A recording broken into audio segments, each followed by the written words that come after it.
सँगै सँगै 청놈라 정정 받는다니 겹쳐지다 그지 그게 성도라 페이지 성에도 para셔 심지 탐제 대화단 대위기상 대마 그지 농활단 농을 유라라 농을 매비 대화 담마담미다 그지 녀린 자당이나 당연 셈매 발라 셈라도 내발기어 진 뭐 구루고 사람만 잔좀 달마고 사람 부터고 사람만 잔좀 달마고 사람만 잔좀 성하고 사람만 잔좀 सम्पूर्ण आमा प्राणीहरू सुख र सुखको कारणमा रहिरहन् सम्पूर्ण आमाहरू दुःख र दुःखको कारणबाट अलग रहिरहन् सम्पूर्ण आमा प्राणीहरू दुःख रहित सुखबाट कहिले अलग नरहन् सम्पूर्ण आमा प्राणीहरू रिस राग रहित समता भावमा रहिरहन् त्यसैले आज फेरि म यो कुञ्जालम सालोङ तिब्बतीमा अथवा नेपालमा सर्वोत्तम गुरुको उपदेश को व्याख्या को निरन्तरतामा आज 8औं श्रृङ्खलामा यहाँहरूको माझमा आइरहेको छु र यो तपाईले किताबमै किनेर पढ्नुभयो भने अझ बेस हुनेछ किताबकै किन्नुहुन्छ भनेदेखि बौद्धमा दुईटै बौद्ध पुस्तकहरूमा र पछाडि बौद्धको मुगुम पुस्तक र ठमेलको टिबेट बुक स्टोरमा पाउनुहुनेछ तीनवटा बुक छ भाग 1 भाग 2 र भाग 3 र आजको यो श्रृङ्खला सर्वोत्तम गुरुको उपदेशको भाग 1 को परिचय अन्तर्गतको 8औं श्रृङ्खलामा आइपुगेको छौं र यो पहिलो भागमा विशेष गरी परिचय अमूल्य मानव जीवन प्राप्तिको कठिनाई अनि त्यो प्राप्त भएको अमूल्य मानव जीवन पनि अति नै क्षणिक भएको अथवा अनित्य भएको कुरा र अनि यो सोलोको संसारको दोषहरू अनि त्यो सोलोमा जन्म लिने कर्म कारण र त्यसको प्रभावहरू र अनि त्यो छोलोकबाट मुक्ति हुने फाइदाहरू र त्यो मुक्ति हुने फाइदाको टिचिङ गुरु थाप्ने तरिकाहरू यति चाहिँ यो किताबभित्र भाग 1 मा समावेश गरेको छ त्यो भाग 1 को पहिलो परिचयको श्रृङ्खलालाई म यहाँ निरन्तरता पढ्न गइरहेको छु यहाँ अहिले हामीले कुनै पनि धर्म उपदेशहरू सुन्दाखेरि दोष रहित सुन्नुपर्छ भन्ने व्याख्या निरन्तरता भइरहेको छ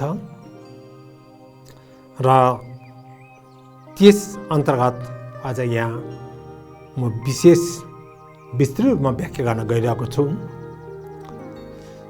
विस्तृत व्याख्या क्लेशयुक्त भावनाहरू त्यागी ती दोष क्लेशहरूबाट आफूलाई मुक्त गर्न कठिन हुने खालका भावनाहरू हामीले आफैलाई सावधानीपूर्वक जाँच गर्नुपर्दछ कसरी दम्भ अथवा अहङ्कार र ईर्ष्या हामीभित्र उत्पत्ति हुन्छ भनेर पत्ता लगाउनु पर्दछ जब रिसलाई तत्कालै पहिचान गरियो भने त्यसरी नै तत्कालै हामी घमण्ड र ईर्ष्या बिना सूचना अनुभव गर्न सक्छौँ रिस अथवा क्रोधले हाम्रो शरीर र मनलाई तुरुन्तै असुविधा पार्ने गर्दछ त्यसकारण हामी क्रोधी विचारप्रति तुरुन्तै होशियार बन्दछौँ आसक्ति ईर्ष्या र अहङ्कारहरू पहिचान गर्न धेरै कठिन छ किनकि हामी कम दुःख महसुस गर्दछौँ र यी भावनाहरूलाई धेरै तरिका साथ स्वीकार गर्दछौँ त्यो त्रुटि धेरै ठुलो विशाल छ तसर्थ हामीले आफैले राम्रो जाँच गर्न आवश्यक पर्दछ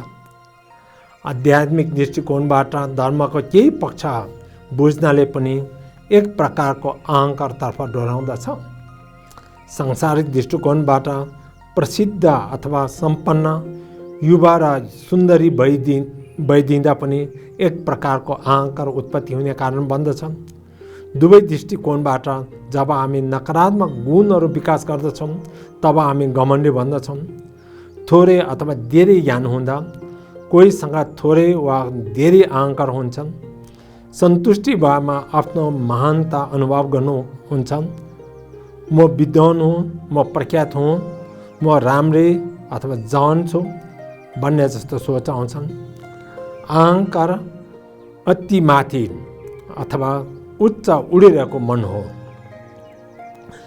त्यस्ता मनले आफ्नै गल्तीहरू देख्न सक्दैन।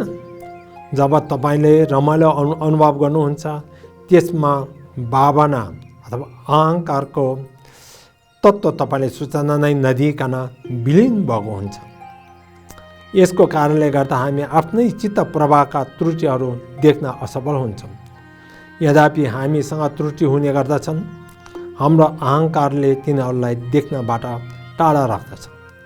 अहङ्कारले हामीले अरूमा भएको असल गुणहरू र ज्ञानहरू देख्नबाट वञ्चित गर्दछ। हामी अभ्यासीको रूपमा अन्य मानिसहरूको पण्डित्य र गुणहरू धेरै महत्त्वपूर्ण छन् भनेर मान्दैनौँ। त्यो व्यक्ति जो अहङ्कारले उन्मत्त भएको छ, अरूमा भएको सकारात्मक गुणहरू देख्नै सक्दैन, चाहे अति नै विशिष्ट हुन्। कसैसँग मनज्ञ ज्ञान भएको महसुस भए तापनि आफू नै राम्रो सम्झिन्छ।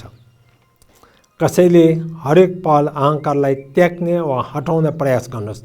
त्यसैले हरेक पल अहङ्कारलाई त्याग्ने र हटाउने प्रयास गर्नुहोस्। यदि तपाईँले केही कुरा जान्नुभएको छ भने त्यो घमण्डको कुनै कारण भन्नु हुँदैन। विगतका विद्वानहरूलाई सम्झाउनुहोस् र उहाँले आफ्नो अभ्यासद्वारा प्राप्त गर्नुभएका ती महान उपलब्धिहरूलाई उनीहरूसँग तुलना गऱ्यौँ भने हाम्रो ज्ञान त सिर्फ घाँसको पातमा अल्झिएको शीतको थप्पा जस्तो मात्रै हो। यसरी मनन गरेर तपाईँले जे जति थोरै ज्ञान प्राप्त गर्नुभएको छ, त्यसप्रति घमण्ड अनुभव नगर्नुहोस्। तपाईँले सधैँ विनम्र अथवा अवस्थामा रहिरहनु पर्दछ। जबकि तपाईँ सबैभन्दा अन्तिम स्थानमा अथवा घमण्ड कम भएको जस्तो गरे तापनि तपाईँ सांसारिक सोचहरूका साथ बस्नुभएको छ भने अरूले तपाईँलाई घमण्डी सोच्नेछन्। जब आफै पनि सोच्नुहुन्छ कि तपाईँ तिनीहरूभन्दा उत्तम हुन्छ भने यसले एक धोकेबाज रूप प्रदर्शन गरिरहेको छ। नम्रतापूर्वक रहनुको अर्थ यस्तो सोचिरहनुहुन्छ कि यस्तो सोच्नु गलत हो। अभ्यासबाट त्यस्तो धेरै ज्ञान वा अनुभव भएको छैन।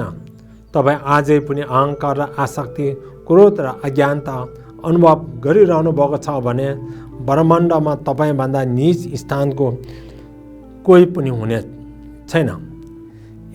यस्तो प्रकारको सोचाइले अथवा विचारले तपाईँलाई सधैँ नै आफूलाई श्रेष्ठतम, महान अथवा विशेष हुँ भन्ने विश्वास गर्नबाट टाढा राख्नेछ र यस्तो प्रकारको कसैले पनि महत्त्व उत्पाद गर्दैन। अहङ्कारको त्याग गर्ने र विनम्रतापूर्वक रहने भन्नको अर्थ यही हो।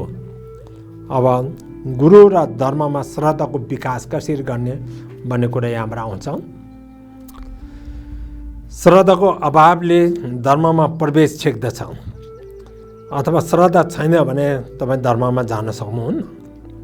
तपाईँलाई धर्म र गुरु जसले सिकाउनुहुन्छ दुवैमा श्रद्धा हुन आवश्यक पर्दछ।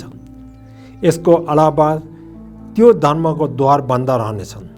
श्रद्धा बेगर एक व्यक्तिले जीवनभर अभ्यास गरे तापनि कहिल्यै पनि उपदेश र गुरुको आशीर्वाद प्राप्त गर्न सक्दैन। श्रद्धाको अभावले ढोका बन्द गरे जै हुन्छ र त्यो आशीर्वाद उसको चित्त प्रवाहमा प्रवेश गर्न सक्दैन।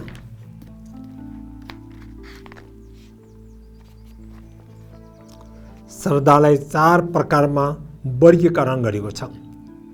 स्पष्ट श्रद्धा, आकांक्षा श्रद्धा, दृढ र अपरिवर्तनीय श्रद्धा। यी मध्येको अपरिवर्तनीय श्रद्धाको विकास गर्न खोज्नु पर्दछ। अब स्पष्ट श्रद्धा भनेको के हो? साधारण मानिसले गुम्बाहरू, मन्दिरहरू भ्रमण गरेर विभिन्न प्रकारका प्रतिमाहरू हेरेर अथवा जब विगतका लामाहरूको मुक्तिको कथाहरू सुनेर अनुभव हुने श्रद्धा हुन्।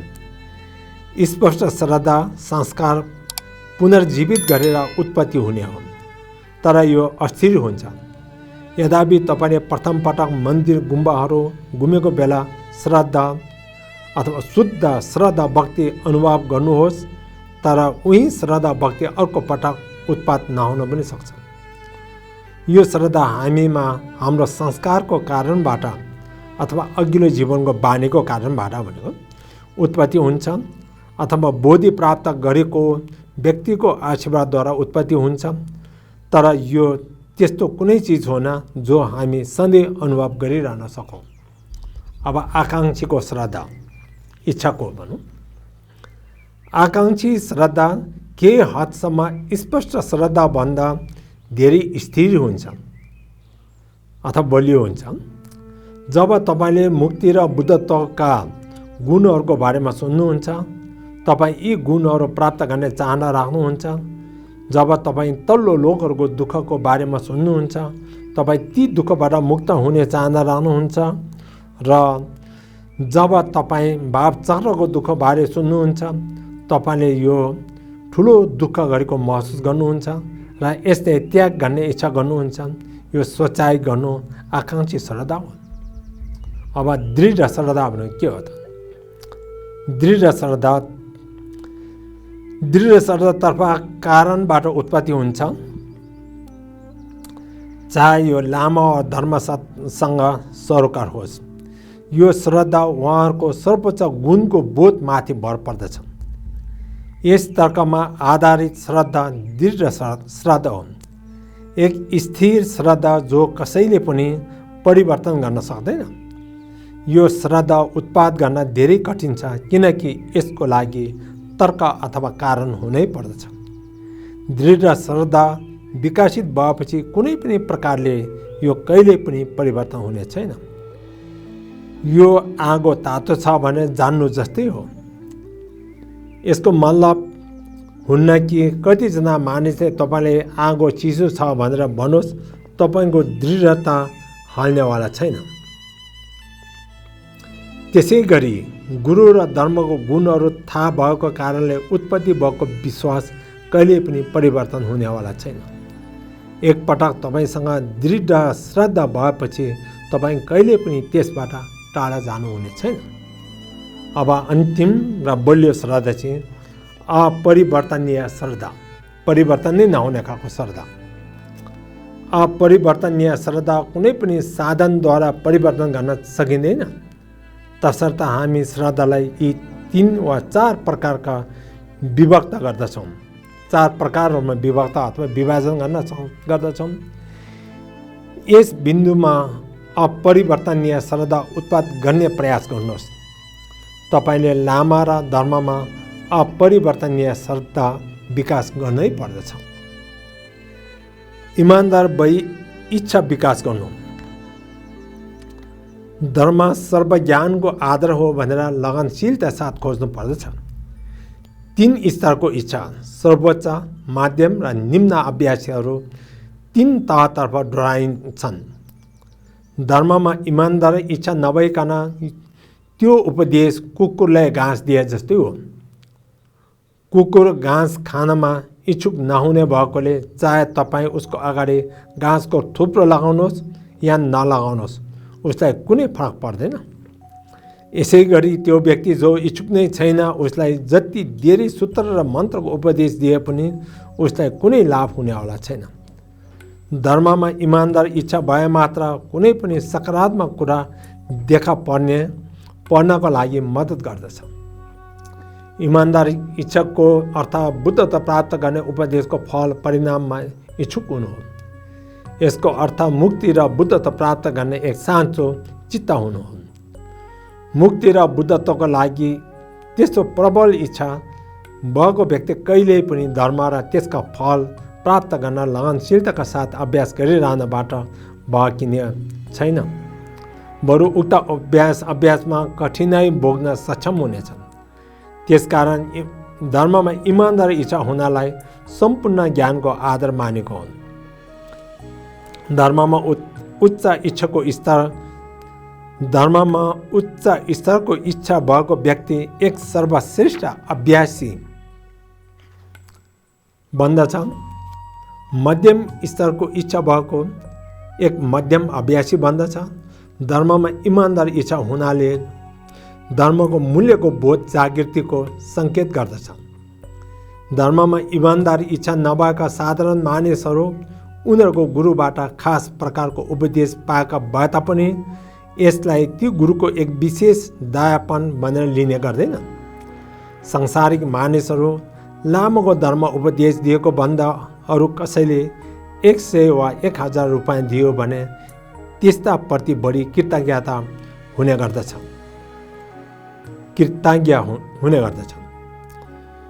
यो ती उपदेश नबुझ्नाले र त्यसमा इमानदारी इच्छाको अभावको परिणामले हुने गर्दछ।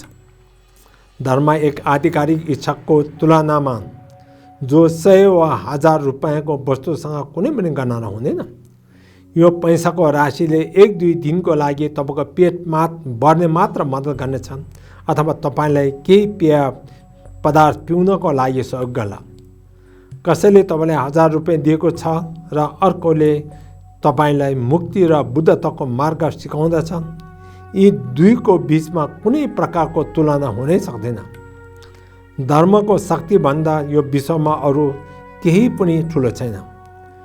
त्यसलाई थाहा पाएर तपाईँले धेरै इच्छा उत्पाद गर्नुहुनेछ र ती उपदेशहरू महत्त्व दिनुहुनेछ।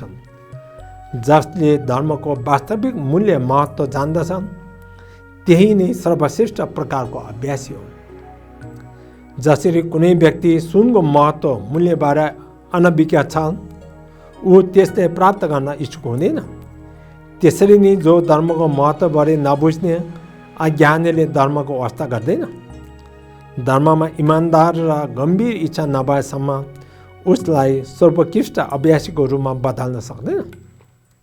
बिना इच्छा कसैले पनि धर्म सिद्धि गर्न सक्दैन। एउटा पुरानो उक्ति भन्दछ, धर्मको कोही मालिक छैन, यो जसले धारण गर्यो उसको हो। यो धर्मको कोही पनि मालिक नभएकोले हामी कोहीसँग दाँजो गर्न सक्दैनौँ। यो मेरो धर्म हो र अरूले यसलाई अभ्यास गर्न सक्दैनन् भन्ने छैन। जसले पनि अभ्यास गर्न र सफलता हासिल गर्न सक्दछ भन्ने कुरा पूर्णतः उनीहरूको अभ्यास गर्ने क्षमतामा भर पर्दछ। इमान्दार इच्छा र धैर्यको अभावमा यसले मद्दत गर्दैन। यो धर्मको कोही मालिक छैन। इच्छा, चाहना र लगनशीलताका साथ अभ्यास गरियो भने यो मालिक विहीन उपदेशले यही जुनीमा नै बुद्धत्व प्राप्त गर्नेतर्फ डराउँदछ। यदि एक जुनीमा भएन भने पनि एक इमान्दार अभ्यासीले मुक्ति र बुद्धत्व छिट्टै नै प्राप्त गर्न सक्नेछन्। बुद्ध शाक्य मुनिले भन्नुभएको थिए कि एक श्लोक 4 हरफहरूको उपदेशको खातिर पहिलेका बुद्धहरूले उहाँहरूको शरीरमा 1000 घिउको बत्तीहरू जलाएका छन्। विगतका ती बुद्धहरूले यस्तो तरिकाले उपदेशहरू प्राप्त गर्ने गर्दा थिए। जब उहाँका आध्यात्मिक गुरुबाट उपदेशहरू सुन्ने र सिक्ने मार्गमा हुनुहुन्थ्यो, बुद्ध शाक्य मुनिले उहाँका ती शरीरमा पारिएका पलहरूलाई तेलले भर्नुहुन्थ्यो र तिनीहरूलाई 4 हरफ उपदेशको खातिर अर्पण गर्नुभयो। उहाँले एक श्लोकको खातिर यो कठिनाई दुःख बोक्नुभयो।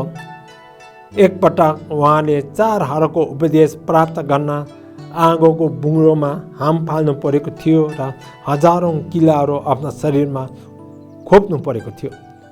उहाँले त्यस्तो अति कठिनाई बोक्न सक्नुभयो किनभने उहाँले ती उपदेशको महत्त्व थाहा पाउनु भएको थियो। सूत्रलाई उद्धृत गर्दै पल्टु रिम्पोछे भन्नुहुन्छ, आगोको बुङ्रोहरू अथवा ज्वालाहरू र दारिलो चक्कोहरूमाथि छलाङ मार्नु जस्तै कठिनाई पार गरेर धर्मको खोज मृत्युको किनारसम्म निरन्तर चल्नु पर्दछ। धर्मको प्रचुर मूल्य र महत्त्वलाई मनन गरी आफ्नो शरीरमा आगो बाल्न, आगोको बुङ्रोमा छलाङ मार्न वा तपाईँको शरीरभित्र किल्ला घुसाउन पनि हिचकिचाउनुहुन्न। उपदेशको एक श्लोक मात्र प्राप्त गर्न पनि सयौँ अन्य कठिनाइहरूबाट गुज्रिनु पर्ने हुन्छ। धर्मका लागि जे आवश्यकता पर्दछ त्यो पुरा गरेरै छोड्नु पर्दछ। यदि ज्यानै खतरामा पर्ने परिस्थिति आयो अथवा ती कठिनाइहरूबाट प्राण जान लाग्यो भने पनि उपदेशहरू खोज्न निरन्तर लाग्नु पर्दछ। कोही जो उपदेशको अवधिमा कथित वा बिरामी महसुस गर्दछन्, जो अति गर्मी र जाडो महसुस गर्दछन्, उपदेशमा इमान्दार इच्छा नभएको कारणले गर्दा ती समस्याहरू भोग्ने गर्दछन्। भगवान बुद्धले वर्णन गरेको जस्तो कठिनाइहरू भोग्नुभयो भने हाम्रो लागि गाममा बस्नु वा वर्षको जरीले बिज्नु त केही पनि होइन। हामीले तातो र चिसोको समस्याले व्याकुल नभई कष्ट नमानिकन उपदेशहरूलाई सुन्नु पर्दछ। बाह्य अवरोधहरू हटाउनु, अब आजको मनको भयो, अब यो बाहिरी अवरोधहरू हटाउने कुरा। रूप, आवाज, गन्ध, स्वाद र स्पर्शको बाह्य इन्द्रियहरूमा 6औं चेतना, 5औं इन्द्रिय र मन मानसिक चेतनालाई मग्न बनाएर राख्नु भाव चक्रको समस्त माया, भ्रम र सम्पूर्ण दुःखका स्रोतहरूको मूल हो। हामीले हाम्रा 5 इन्द्रियहरू यी बाह्य वस्तुहरूद्वारा अवरोध नगरिकन नै उपदेश लिनुपर्दछ। अझै हाम्रा इन्द्रियहरू उपदेशको समयमा मात्र नभई सधैँ ती 6 चेतनाहरूको वस्तुबाट बाधा अचान नभइकन राख्नुपर्दछ। समग्रमा अवरोध त्रुटि हो, तर यदि तपाईँ धर्म सुनिरहनु भएको बेला अवरोध अथवा विघ्न भइरहनु भएको छ भने उक्त उपदेशको एक शब्द पनि बुझ्नु हुनेवाला छैन। साधारणतया 6 चेतनाहरूलाई इन्द्रिय जगतद्वारा अवरोध हुन नदिनुहोस्। त्यस्तो विघ्न बाधाहरू सम्पूर्ण सांसारिक दुविधा भ्रमको मूल कारण हुन् र भाव चक्रको सम्पूर्ण दुःखहरूको स्रोत हुन्। हामी बाह्य अवरोधबाट परिणाम स्वरूप आएको खतराको ठोस प्रमाण देख्न सक्छौँ। रूपप्रतिको आँखा र चेतनाको आकर्षणले गर्दा घिउको बत्ती द्वीपमा पुतली मर्दछन्। यो दृश्य इन्द्रियको त्रुटि हो। त्यो पुतली मर्दछ, मृत्युको कारण बन्दछ। ती आवाजप्रतिको कानको आकर्षणले गर्दा जङ्गली जनावरहरू शिकारीद्वारा मारिन्छन्। कुनै जनावर बिनाको आवाजद्वारा अवरोध पुर्याएको फलस्वरूप शिकारीले विषालु तीरद्वारा तत्कालै उसको जीवन लीला समाप्त हुन्छ। बिनाको आवाजप्रतिको सामान्य आकर्षण यसको मृत्युको कारण बन्दछ। एक फुलको सुगन्धप्रतिको मौरीको आकर्षणले यसलाई फुलहरूको बीचमा च्यापिएर मृत्यु हुनेतर्फ डराउँछ। यसको सुँघ्ने इन्द्रिय सुगन्धप्रति आकर्षित भएकोले मृत्यु आउँदछ। यी चिजहरूलाई पहिचान गरी हामी निश्चित हुन सक्छौँ कि बाह्य रूपहरूप्रतिको विघ्नताले मायावी भावचारको कारण बन्दछ। माछाले तिनीहरूको जीवन बल्छीहरूमा समातिएर अन्त्य नै गर्दछन्, किनभने तिनीहरूको जिब्रोहरू त्यो बल्छीको गुच्छामा भएको स्वादमा आकर्षित छन्। त्यो स्वादको आसक्तिले त्यो माछाले टोक्ने गर्दछ र मर्दछन्। स्पर्शको चाहना राख्नाले रहर बनेको हिलोमा फैसेको हात्ती जस्तै हो। जब हात्तीलाई गर्मी हुन्छ, तिनीहरू हिलम्मे दलदलमा शरीरलाई चिसो ठन्डा बनाउन प्रवेश गर्दछन् र डुब्दछन्, किनभने उनीहरूको ठुलो शरीर धेरै नै गरुङ्गो भएकोले फस्दछन् र मर्दछन्। तिनीहरूको मृत्यु ठन्डा महसुस गर्ने चाहनाले भएको हो।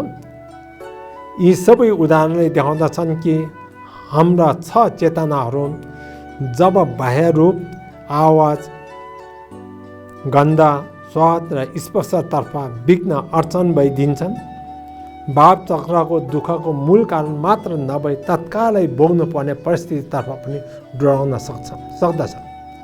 साधारणतया हामीले हाम्रो चेतनालाई बाह्य रूपमा आकर्षित हुनबाट सम्भव भएसम्म बढीभन्दा बढी रोक्न प्रयास गर्नुपर्दछ। जब हामी समता ध्यानको एकाग्रताको अभ्यास गर्दछौँ, हामी ती 6 चेतनालाई त्याग्न र एकाग्रता चित्त साथ एक बिन्दुमा स्थित हुन खोजिरहेका हुन्छौँ। यदि तपाईँको 6 चेतनाहरू उपदेशको अवधिमा अवरुद्ध छन् भने तपाईँले नसुन्ने मात्र होइन कि तपाईँले केही पनि बुझ्नुहुन्न।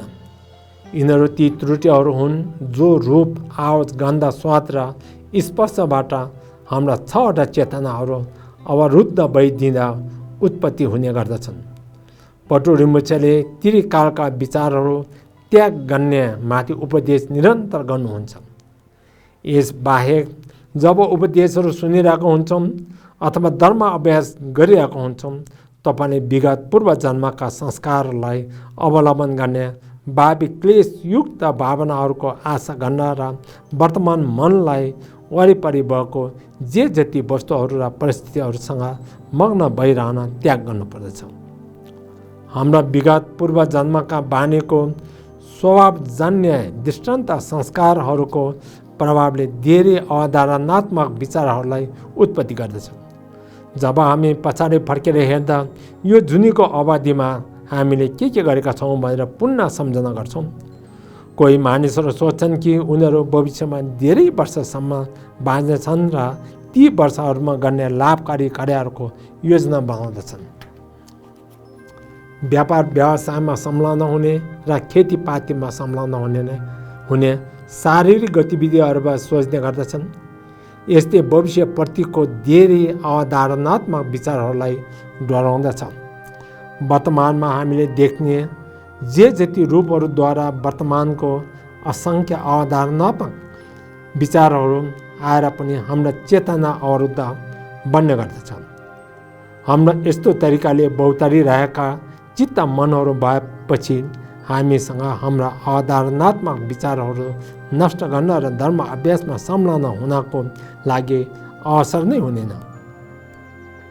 कोही बेला हामी विगतका बारेमा सोचिरहेका हुन्छौँ, कुनै बेला भविष्यको बारेमा र कुनै बेला हामी वर्तमान रूपहरू, आवाजहरू र गन्धहरूसँग संलग्न भइरहेका हुन्छौँ, जसले धेरै प्रकारका अवधारणात्मक सोचाइहरूको उत्पत्ति गर्दछ। यस्तै हामीले आराम गर्न र उपदेशहरू अभ्यास गर्न समय नै दिँदैन। हामी एकपटकमा एउटा मात्र विचार उत्पन्न गर्न सक्छौँ। जब एउटा अवधारणात्मक विचारमा संलग्न भइन्छौँ, हामी सँगसँगै अर्को विचार बोक्न सक्दैनौँ। एक मन जो विगतका, भविष्यका तथा वर्तमानका पालै पालो गरी सोचिरहेका छन् भने धर्म सुन्न र अभ्यास गर्नको लागि कहिले पनि समय हुँदैन। त्यसकारण त्रिकालका अवधारणात्मक सोचाइहरूलाई नष्ट गर्नुहोस् र त्याग्नुहोस्। जब धर्म सुनिरहेका हुन्छौँ, विचारलाई त्याग नगरिकन सुन्नाले उद्देश्य पुरा हुँदैन। जब अभ्यास गरिरहेका हुन्छौँ, विचारले त्याग नगरिकन ती अभ्यास गराएको उद्देश्य पुरा हुँदैन। जब उपदेशहरू सुन्दा, उपदेशहरू दिँदा र अभ्यास गर्दा यो त्रिकालका अवधारणात्मक विचारहरूको सङ्ग्रह गर्न छोडिदिनु अति नै महत्त्वपूर्ण हुन्छ। पटु रिम्बुछाले ग्याल्सिए रिम्बुछेद्वारा दिनुभएको एक उपदेशलाई उद्धृत गर्नुहुन्छ, जो यसरी सुरु हुन्छ। विगतका सुख र दुःख भनेको पानीमा रेखा कोर्नु जस्तै हो। हामी हाम्रा विगतसँग टाँसिरहन सक्दैनौँ र त्यसप्रतिको सोचलाई पछ्याइरहनु हुँदैन। यदि तपाईँ सक्नुहुन्छ भने ती सम्बन्धताबाट, गरिबीमा र मिलनबाट बिछोडमा पतन भएको सम्झिनुहोस्। धेरै सांसारिक सम्पत्ति कमाउनु भएर शिखरमा पुग्नेछ, अन्तहीन तरिकाले वृद्धि हुँदैन, यो ह्रास हुनेछ अथवा कम भएर जानेछ। जब हामी आफ्ना दाजुभाइहरू र दिदीबहिनीहरूसँग भेट हुन्छौँ, त्यो अवसर खुसियालीपूर्ण हुनेछ, तर भेटघाट मिलन जहिले पनि छुट्टिने बिछोडमा गएर टुङ्गिन्छ। सांसारिक जीवनमा एकत्रित हुने भन्ने अलग नभई कहिले होला र? यो हुनै हुँदैन। केही प्राप्त गर्नुको अन्तिम परिणाम अलग हुनु हो, यो सत्य हो। यस प्रकारले सोचेर यद्यपि तपाईँसँग सम्पत्ति छ, त्यसप्रति खुसी हुनुपर्ने कुनै कारण छैन।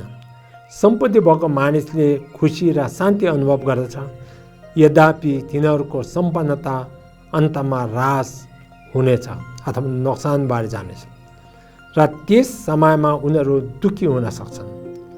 त्यसरी नै हामी हाम्रा परिवार र साथीहरूसँगै रहनुमा खुसी हुन्छौँ, तर एक दिन हामी छुट्टिनेछौँ र नयाँ दुःखले हामीलाई सताउँदछ। यो सांसारिक परिस्थितिहरूलाई हेर्दा प्राप्त गरेको तपाईँसँग हुने छैन र भेट भएपछि तपाईँ छुट्टिनै पर्दछ।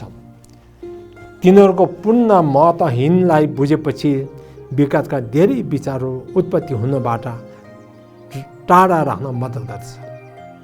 ग्याल्सिए रिम्बुछेले पहिले विगत अथवा भूतकाललाई बन्नुहुन्छ र सोध्नुहुन्छ।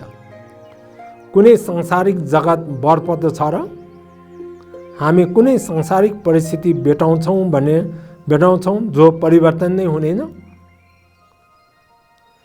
छैन, हामी भेटाउन सक्दैनौँ। उहाँ त्यसकारण विगतका विचारहरूमा संलग्न हुनुको सट्टा यसलाई त्याग्नको लागि सिफारिस गर्नुहुन्छ। उहाँ अवलोकितेश्वरलाई प्रार्थना, विनय गर्न र ओम मन्य पद्मा हुँ जप गर्न सल्लाह दिनुहुन्छ। ग्याल्से रिम्पोछेले भविष्यको सोचाइहरूको उपयोग नभएको बारे अर्को उपदेश दिनुहुन्छ। भविष्यका परियोजनाहरू र योजनाहरू बनेको नदीको सुक्खा बगरमा माछाको जाल फ्याँक्नु जस्तै हुन्। तपाईँले कुनै पनि माछा पक्राउनु हुन्न, किन त्यहाँ कुनै माछा छैन। तपाईँले जे जस्तो सोचे तापनि तपाईँको सोचाइले वास्तवमै के हुनेवाला छ भने परिवर्तन गर्दैन। मनले सजिलै धेरै चिजहरूको कल्पना गर्दछन्। तपाईँ चक्रवर्ती शासक बन्न चाहनुहुन्छ, तर त्यो चाहना गरे जस्तो हुनेवाला छैन। तपाईँ संसारको सम्पूर्ण धन सम्पत्तिहरू थुपार्न चाहनुहुन्छ, तर पाकिन आश पूर्ण हुँदैन। ग्याल्से रिम्पोछेले त्यसरी उपदेश दिनुहुन्छ कि भविष्यको योजनाहरू प्राप्तिको अवधारणात्मक सोचाइहरूले सानो मात्र फाइदा गर्दछ।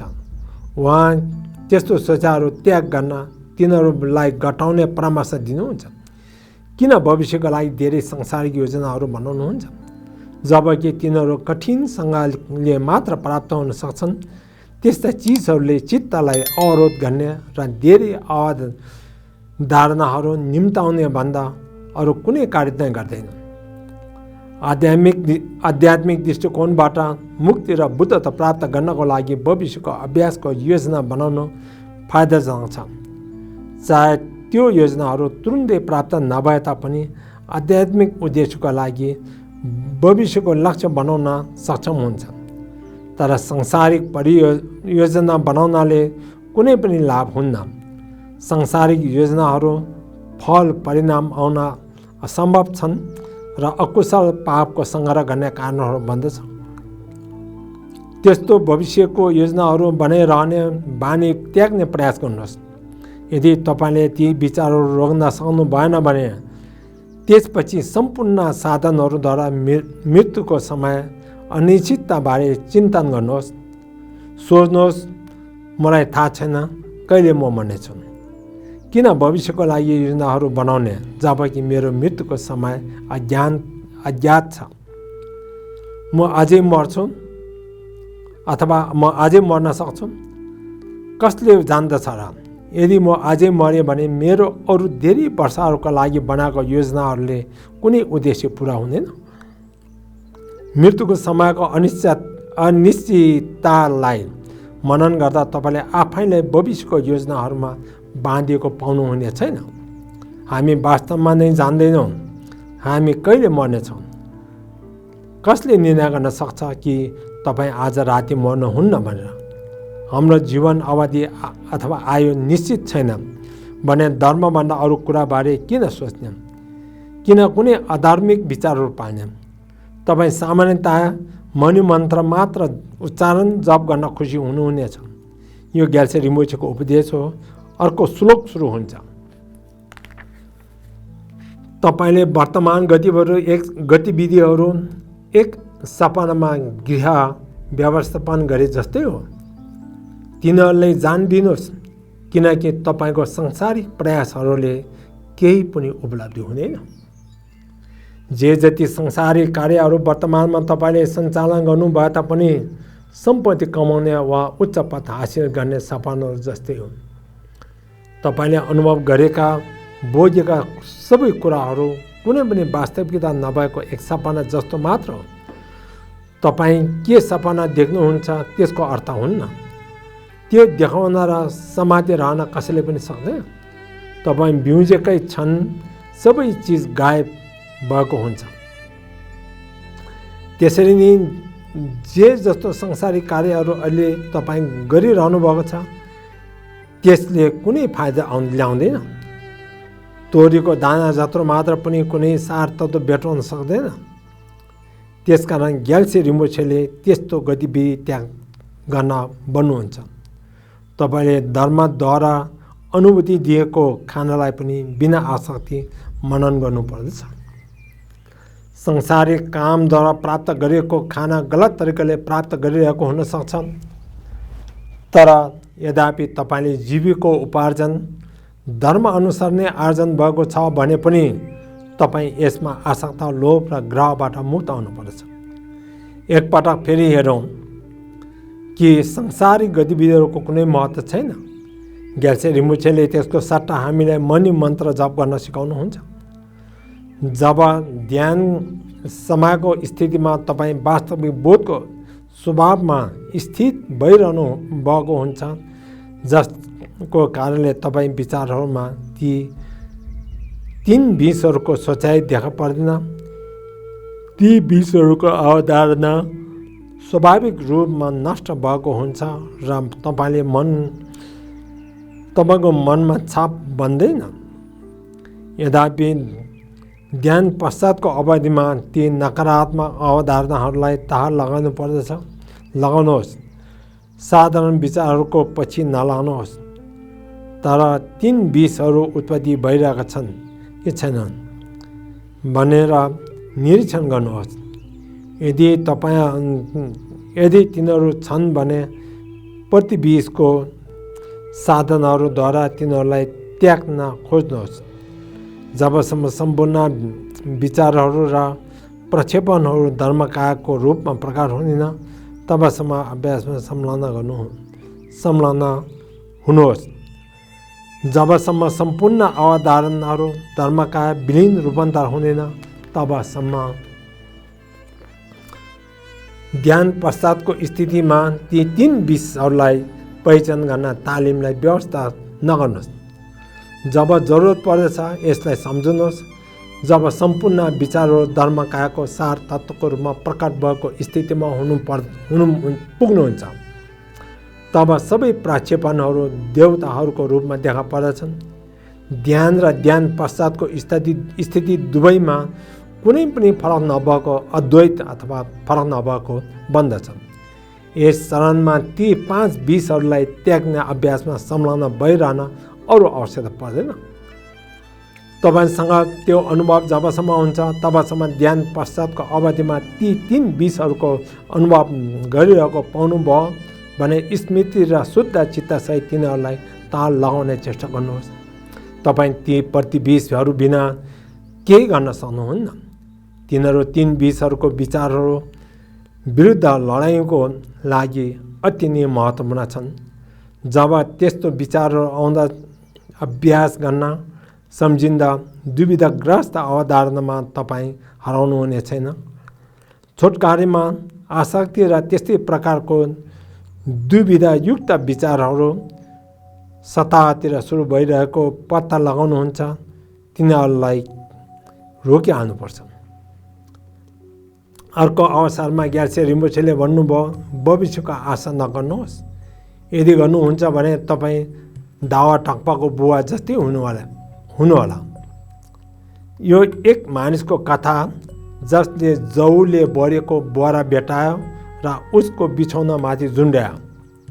विवाह गर्ने र एक छोरा जन्माउने दिवा स्वप्न देख्न थाल्यो। त्यो केटाको नाम दावा टक्पा राख्ने निर्णय मात्र के गरेको थियो। एउटा मुसले उक्त बोरा झुन्ड्याएको डोरी काटिदिएछ र त्यो उसको टाउकोमाथि खस्यो र उम्बर्यो। यो कथा धेरै उपदेशहरूमा आउँदछ। त्यसकारण वास्तविक घटना चाहिँ घटेको हुनसक्छ, चाहे यो भएको होस् वा नहोस्। यो एक भविष्यको योजनाहरूमा घट्न सक्छ भन्ने उदाहरण हो।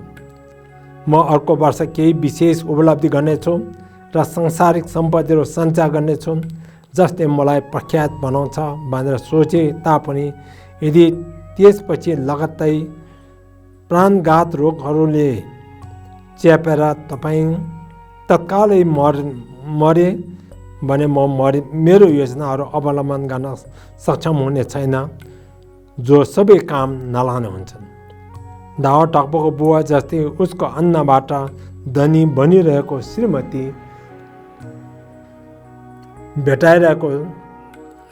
भेटाइरहेको छोरा पाएको र उसको नामकरण गरेको बारे कल्पनामा डुबिरहेको जस्तो हामी पनि भविष्यको उपलब्धिहरू बारे सपना देख्ने गर्दछौँ।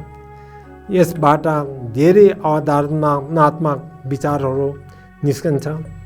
यी विचारहरू पहिचान गर्न कठिन छ।